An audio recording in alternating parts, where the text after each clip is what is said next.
জৈন নিরীশ্বরবাদ, জৈন অ্যাথেইজম। ভারতীয় দর্শনে বৌদ্ধদের মতো জৈনরাও নাস্তিক নামে পরিচিত। হিন্দু শাস্ত্রে নাস্তিক শব্দটা তিনটে অর্থে মূলত ব্যবহৃত হয়। নাম্বার 1, পাণিনি সূত্রে বলা হয়েছে আস্তি নাস্তি দিষ্টং মতি, অর্থাৎ আছে এমন বুদ্ধি যার সে আস্তিক, আর নেই এমন বুদ্ধি যার সে নাস্তিক।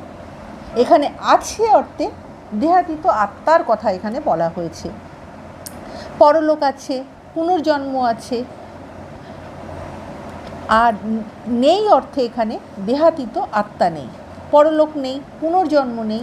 এই অর্থে জৈনদের নাস্তিক বলার পরিবর্তে আস্তিক বলতে হয়, কেননা জৈনরা দেহাতীত আত্মা, পরলোক এগুলোতে তারা আবার বিশ্বাস করে। তারা একদিকে যেমন নাস্তিক নিরীশ্বরবাদী, কিন্তু তারা আবার ফের বলছে যে দেহাতীত আত্মা, পরলোক এগুলোতে তারা আবার ফের বিশ্বাস করছে।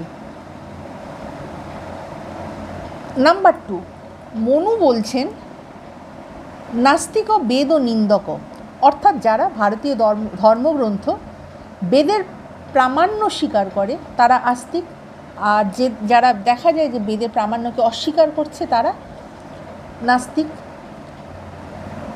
দ্বিতীয় অর্থে দেখা যাচ্ছে যে ভারতীয় দর্শনকে দুটো সম্প্রদায়ে ভাগ করা হয়েছে, একটা হচ্ছে আস্তিক সম্প্রদায় আর আরেকটা হচ্ছে নাস্তিক সম্প্রদায়।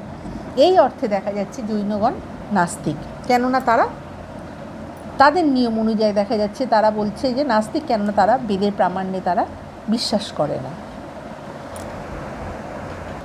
নাম্বার 3, অনেকে আবার নাস্তিক শব্দটাকে অন্য রকম প্রয়োগ করে বলছেন যারা ঈশ্বরের অস্তিত্বে বিশ্বাসী তারা আস্তিক, আর যারা ঈশ্বরের অস্তিত্বে অবিশ্বাসী তারা হলো নাস্তিক।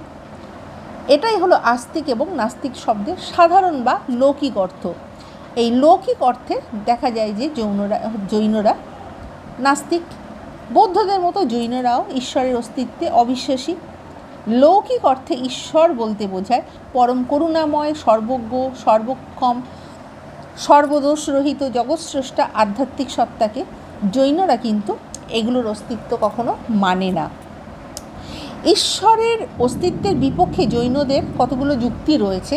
প্রথমটা হলো ঈশ্বর প্রত্যক্ষ প্রমাণ সিদ্ধ নয়। প্রত্যক্ষ প্রমাণের উপর নির্ভর করে যেমন ঘট যারা সৃষ্টি করছে, ঘট সৃজনকারী কুম্ভকারকে তারা প্রত্যক্ষ করতে পারছে, আবার জগৎরূপ কার্যের স্রষ্টারূপে ঈশ্বরকে প্রত্যক্ষ করা যাচ্ছে না। কাজেই জৈনরা বলেন যে প্রত্যক্ষ প্রমাণের উপর নির্ভর করে জগৎস্রষ্টারূপে ঈশ্বরের অস্তিত্ব সাধন করা যায় না, কেননা আমরা দেখতে পাই না। জৈনরা আরও বলছেন যে ঈশ্বরের অস্তিত্ব অনুমান প্রমাণ সিদ্ধ নয়। নৈয়ায়িকগণ অনুমান প্রমাণের উপর নির্ভর করে যে ঈশ্বরের অস্তিত্ব সাধন করেন, জৈন মতে কিন্তু তা যুক্তিযুক্ত হয়নি। নাম্বার 2, ঈশ্বরকে জগৎস্রষ্টারূপে গণ্য করলে সেই ঈশ্বর এক অথবা অনেক হতে পারে। সৃষ্টিকর্তা এক হলে যে কাষ্ঠ আসন সৃষ্টির জন্য, যে ছুতরের ঘট সৃষ্টির জন্য, কুম্ভকারের গৃহ নির্মাণের জন্য, যে গৃহর যে লোক যে দরকার হয় সেগুলো প্রয়োজন হবে না, কেননা একেশ্বরের দ্বারা সব সৃষ্টি সম্ভব হবে। কিন্তু বাস্তবে দেখা যাচ্ছে ছুতর সে কাঠের কাজ করছে, কুম্ভকার ঘট করছে, তারপরে গৃহ নির্মাণের জন্য যারা রয়েছে তারা সেই রকমভাবে কাজ করছে। জগৎস্রষ্টা যদি অনেক হয়, অনেকে ঈশ্বরের মধ্যে মতবিরোধের সম্ভাবনা অনিবার্য হয়, এবং সেক্ষেত্রে জগতের মধ্যে শৃঙ্খলা এবং সামঞ্জস্য রক্ষিত হতে পারে না।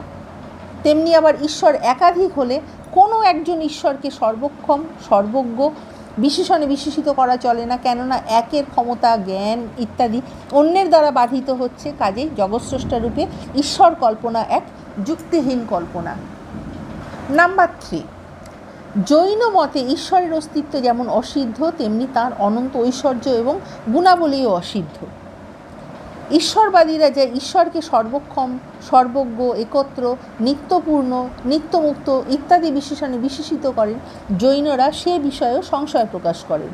জৈনরা বলছেন ঈশ্বরকে সর্বক্ষম বলা চলে না, ঈশ্বর সর্বক্ষম হলে তাকে ঘট পটাদি যাবতীয় বস্তুর স্রষ্টারূপে গণ্য করতে হবে। কিন্তু আমাদের প্রত্যক্ষ অভিজ্ঞতায় কুম্ভকার ঘট তৈরি করছে, তারপরে তন্তুবায় যে রয়েছে সে পট তৈরি করছে। ঈশ্বরকে ঘট পটাদির স্রষ্টারূপে আমরা প্রত্যক্ষ করি না, কাজেই ঈশ্বর সর্বক্ষম কথাটির দ্বারা প্রমাণসিদ্ধ নয়। আবার দেখা যাচ্ছে একই যুক্তিতে ঈশ্বরকে সর্বজ্ঞ বলাও চলে না।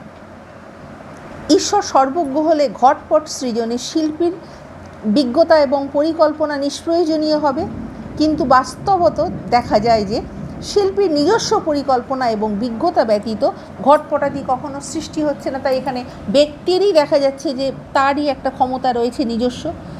অনেকে ঈশ্বরের পরিবর্তে একেশ্বরে বিশ্বাস যুক্তিসম্মত নয়, মানে বিশ্বাসও সেটা যুক্তিসম্মত নয় এই রকম বলে।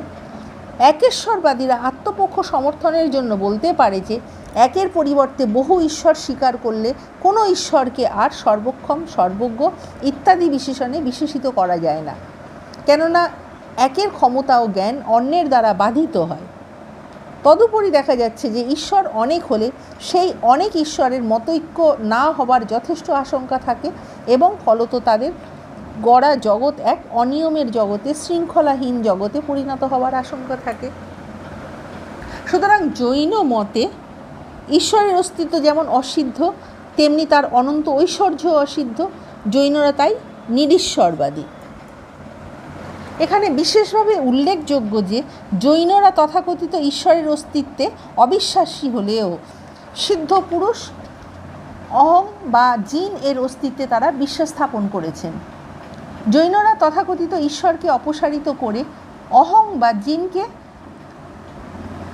ঈশ্বরের স্থলাভিষিক্ত করেছেন। জৈন মতে সিদ্ধ বা মুক্ত পুরুষ অহং ঈশ্বর তুল্য, কেননা অনন্ত জ্ঞান, অনন্ত দৃষ্টি, পূর্ণতারই অধিকারী। জৈনরা ঈশ্বর আরাধনাতে নিষ্প্রয়োজনীয় বললেও মুক্ত বা সিদ্ধ পুরুষের পূজা এবং উপাসনাকে প্রয়োজনীয় বলেছেন।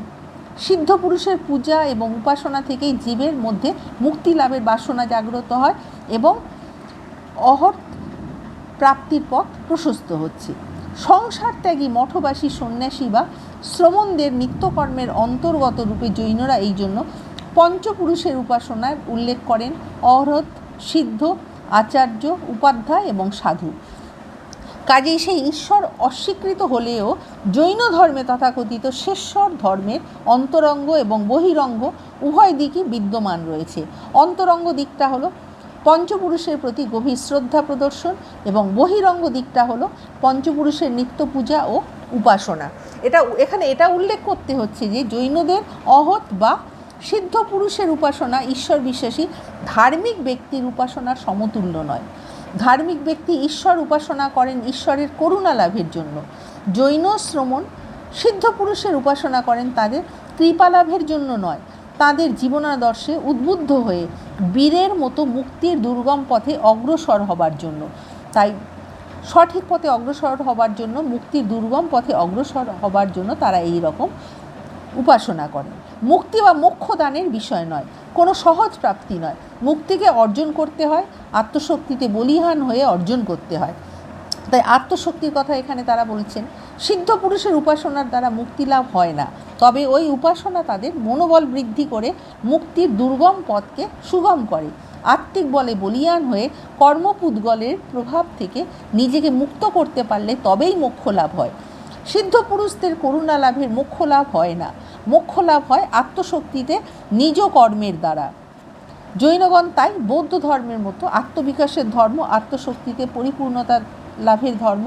জৈন ধর্ম দুর্বল চেতা মানুষের ঈশ্বরের করুণা লাভের ধর্ম না, তা হলো আত্মশক্তিতে বীর্যবানের আত্মজয়ের ধর্ম। আমার ভিডিও তোমাদের ভালো লাগলে লাইক, কমেন্ট, শেয়ার এবং সাবস্ক্রাইব করতে ভুলো না। নেক্সট টাইম আমি আরও একটা নতুন ভিডিও নিয়ে তোমাদের সামনে উপস্থিত হব।